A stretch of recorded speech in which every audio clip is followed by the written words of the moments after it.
Hey everyone, how's it going? Thanks so much for tuning in. In today's video, we're going to be taking an in-depth look at the all-new 2021 Hyundai Elantra Limited.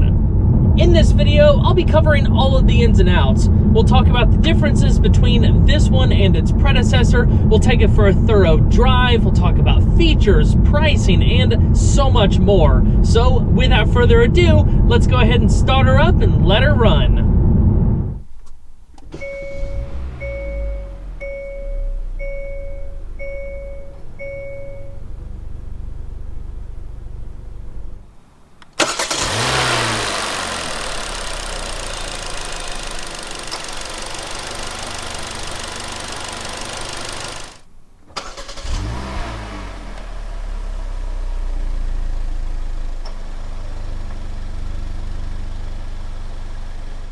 For 2021, the Elantra enters its 7th generation in a bold way.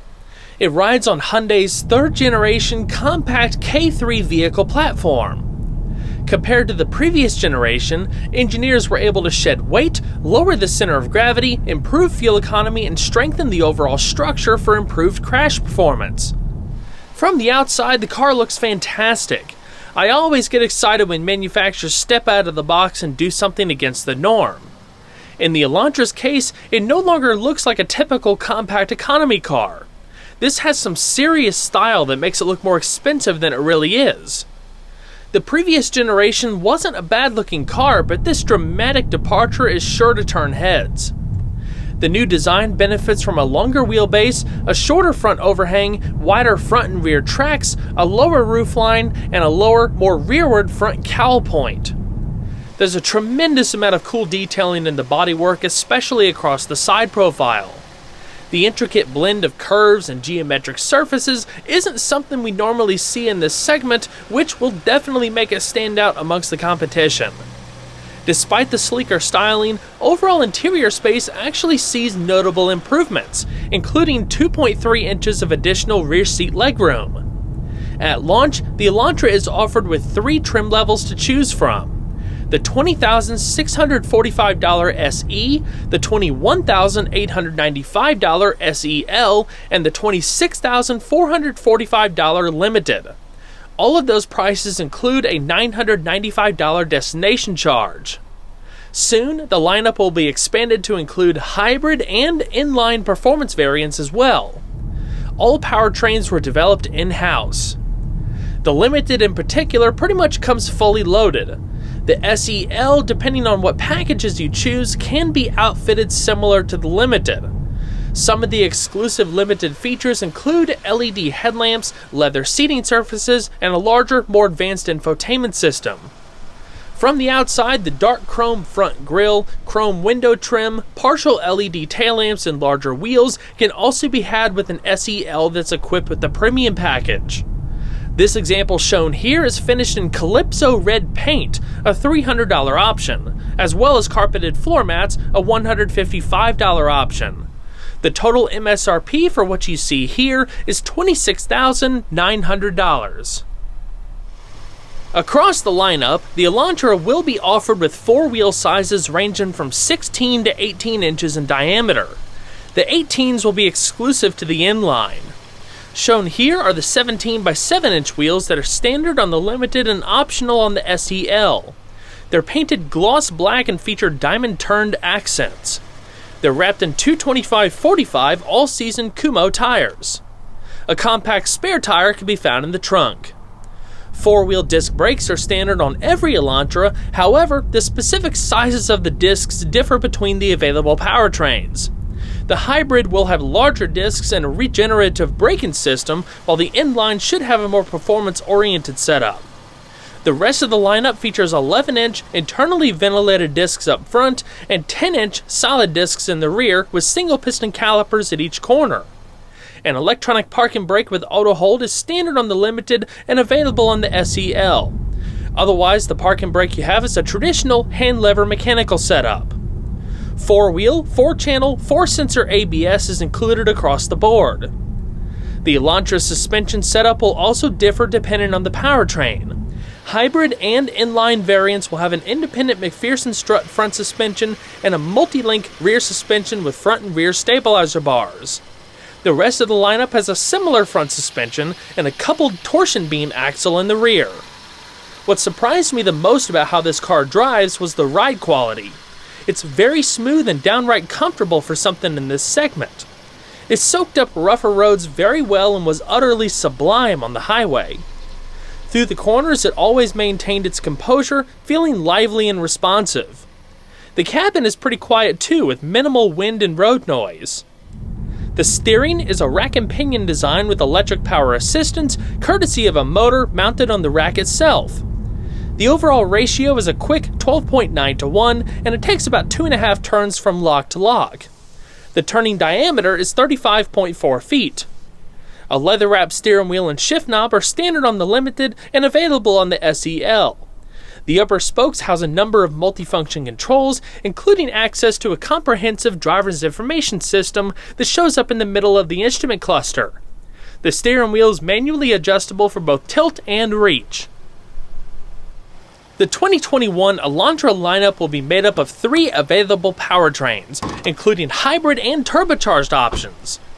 This example is equipped with the standard 2-liter naturally aspirated 4-cylinder that develops 147 horsepower at 6,200 RPM and 132 pound-feet of torque at 4,500 RPM. It's an Atkinson cycle engine that places a priority on fuel economy. It's built using aluminum for the block and head, along with dual overhead camshafts, 4 valves per cylinder, and dual continuous variable valve timing. Fuel is delivered via multi-port injection with a compression ratio of 12.5:1. Overall performance is adequate with what you would expect for this segment. It won't win any excitement awards, but it never felt lacking in power. The engine is actually a carryover from last year, just tweaked a bit to improve fuel economy. A fuel-saving auto start-stop system is standard only on the base SE. The biggest change for the standard powertrain is a new continuously variable transmission instead of a traditional automatic. Giving credit where it's due, this is probably the best CVT I've driven in a long time. In contrast to the more common push-belt CVT design, Hyundai's CVT uses a chain design belt that helps further improve fuel economy. Unlike some CVTs I've experienced in the past, this one is quiet and refined. The CVT performs continuous shifts by modulating the pressure of its pulley depending on driving conditions and driver inputs. It uses a wide ratio pulley system which provides a broader ratio of operation when compared to its competitors. This allows for improved fuel economy at higher gear ratios and improved performance at lower gear ratios. I also noticed that it simulates gear shifts like those in a traditional stepped automatic, so it really doesn't feel all that different. Of course, you also have a few drive modes to alter throttle response and steering firmness. The modes consist of normal, sport, and smart.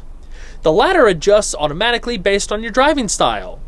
This digital instrument cluster is a standard feature on the Limited and optional on the SEL. The layout of the gauges changes between the drive modes. Pretty cool stuff. The hybrid option is new for 2021 and consists of a 1.6-liter naturally aspirated 4-cylinder and a 32-kilowatt electric motor that generate a combined output of 139 horsepower and 195 pound-feet of torque. Hyundai estimates that it'll be able to achieve a combined estimated fuel economy rating of more than 50 miles per gallon. The hybrid will also feature a 6-speed EcoShift dual-clutch transmission. For those looking for more performance, the Elantra Inline will be powered by a 1.6-liter turbocharged 4-cylinder. It develops 201 horsepower at 6,000 RPM and 195 pound-feet of torque between 1,500 and 4,500 RPM. With that, you have a choice between a standard 6-speed manual or a 7-speed dual-clutch transmission with steering wheel paddle shifters. As far as fuel economy for the standard 2-liter, EPA estimates range between 31 miles per gallon in the city and 41 miles per gallon on the highway. In mixed driving, I averaged around 35 miles per gallon on regular and leaded. Total tank capacity is 12.4 gallons. The Elantra's new interior really stands out amongst the competition with a fresh layout that leans more towards sports car than economy car. It has a true cockpit feel that's further defined by this gray two-tone color theme in the passenger side grip handle. The color is a no-cost option. You can also get an all-black interior. The upper door panels and seat backs are accented with a cloth denim-like material. The overall build quality is very solid, but I would like to see some more soft-touch materials on the upper door panels and dashboard. Aside from that, it's probably the nicest interior in the segment when you factor in available technology, ergonomics, and comfort. There's a lot of premium design elements, such as the wraparound dashboard, slim air vents, wide instrument panel, and the cleanliness of the controls. Like I was saying earlier, you can outfit an SEL similar to a Limited, but a couple of standout exclusive features include the leather-trimmed seats and the 10.25-inch infotainment system. The stitching and pipework and perforated detailing of the seats are quite nice. The driver's seat offers 6-way power adjustments with 2-way power lumbar. The passenger seat is 4-way manually adjustable. The headrests and seat belts are also adjustable. Heated front seats are standard on the Limited and optional in the SEL. There's LED accent lighting across the dash that can be changed between 64 different colors. Depending on the trim level, you have either a 4-speaker, 6-speaker, or 8-speaker audio system. The latter is a Bose unit that includes a center channel speaker and a subwoofer. It's standard on the Limited and optional on the SEL. The all-new infotainment system is super responsive and packs pretty much every modern feature you can ask for. There's high-resolution graphics, a split-screen interface, and a capacitive touch display, just like a smartphone. There's a server-based navigation system with real-time traffic data, multi-connection Bluetooth wireless connectivity that allows 2 phones to connect simultaneously, and BlueLink connected car services. Apple CarPlay and Android Auto come standard.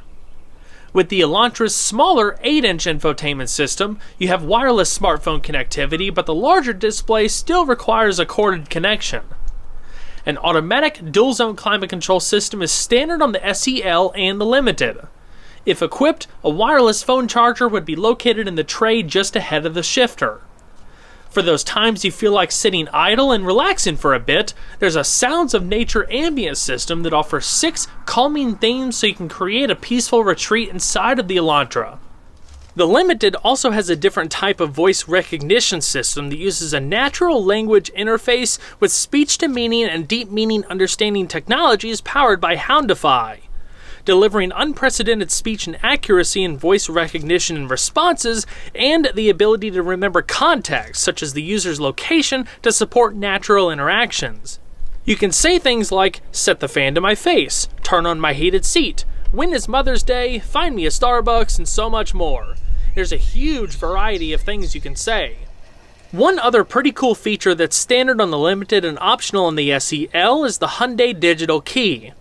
Digital Key uses a dedicated mobile app, near-field communication, and Bluetooth low-energy technology to allow a new Elantra to be unlocked, started, and driven without a physical key via applicable Android smartphones.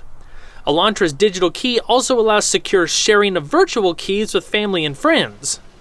With regards to safety, the Elantra offers dual front airbags, front seat-mounted side impact airbags, and roof-mounted side curtain airbags for the front and rear, not to mention a whole host of driver assistance technologies. It would take forever to list them all, but several examples include adaptive cruise control, forward collision warning, lane keeping assist, high beam assist, driver attention warning, blind spot collision avoidance, and a backup camera. That just scratches the surface. I mentioned before that the Elantra's interior actually saw gains in space despite the sleeker styling. As far as the rear seat, you have a little more than 2 inches of additional leg space and nearly half an inch of additional shoulder space. The rear seat can accommodate 3 people, however it will likely be a little tight with 3 adults. Of course, there's child seat anchors too. There aren't any real amenities for backseat passengers with the exception of a fold-down armrest and 3 adjustable headrests. A couple welcomed additions might be rear console air vents and perhaps a charge port for mobile devices. With the front seat set to a comfortable seating position for myself, I had ample legroom left over. I'm 5 foot 10 inches. There was some headroom left over, but if you're around 6 feet, you might feel it too tight. All in all, the 2021 Elantra is a compact car that feels anything but compact. Hyundai did an awesome job with giving the car a new identity without compromising on practicality. The 2021 Elantra is offered with a hands-free smart trunk release. I forgot to get a clip of it to show, but it basically works by keeping the key fob in your pocket and walking up to the back of the car. It'll recognize you standing back there and automatically pop the trunk. It's especially handy if you have your arms full. The trunk offers a generous 14.2 cubic feet of cargo space. The back seat is a 60-40 split design, so you can fold it down if you need the extra cargo space. There's 2 levers in the trunk that release the latches. There's a decent amount of storage space throughout the interior as well, including door pockets, a large glove box and center console, cup holders for the front and rear, a small mat pocket to the right of the center console, and a tray beneath the HVAC controls that would house the available wireless phone charger. That's also where you'll find 2 USB ports and a 12-volt power outlet. The Elantra does not come with seatback storage pockets as standard equipment. However, with the premium package on the SEL and the Limited, a passenger seatback pocket is added. Well everyone, that's going to wrap it up for this video. I hope y'all enjoyed. Please don't forget to leave a like down below because it really helps the video a lot. If you haven't subscribed already, consider doing so because there's always a lot more content where that came from. I'll see you guys on the next one. Take care.